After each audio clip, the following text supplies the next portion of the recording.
Child sex abuse investigation has crossed state lines. The investigation started in Northern California, and the suspect is now in jail in Sacramento County, facing 23 charges involving multiple victims. But investigators believe there are more victims who have yet to come forward. ABC 10's Gabriel Porras has the details from law enforcement.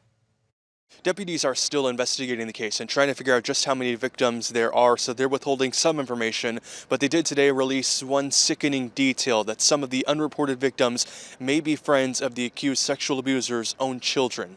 For nearly 3 decades, Sacramento County deputies say this man lived on the loose, preying on the most vulnerable. These are always very difficult cases to investigate. Sergeant Edward Igo's team at the Sacramento County Sheriff's Office is leading the investigation into accused child sexual abuser, 63-year-old Christopher Brinson. A teenage family member is working with a social worker and advised that she had been victimized anywhere between 6 to 10 years of age, and as a mandatory reporter, they reached out to us, and that's where our investigation started.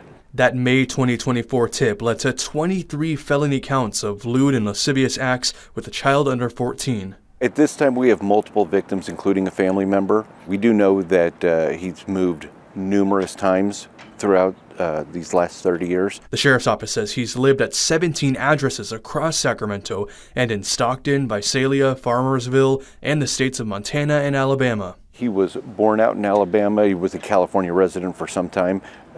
He just recently moved out there after being in the Northern California area for decades.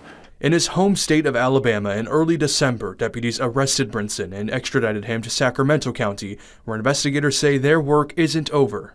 The main purpose here, the main goal that we're trying to do is be able to identify any other potential victims that may be out there. It's imperative that they reach out to us. Law enforcement now targeting the man who for years allegedly targeted the most innocent.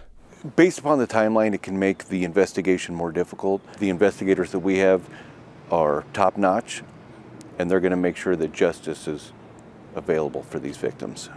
Brinson is now in jail here in Sacramento County without bail. His next court date is set for February 5th. It'll be a settlement conference. In Sacramento, Gabriel Porras, ABC 10.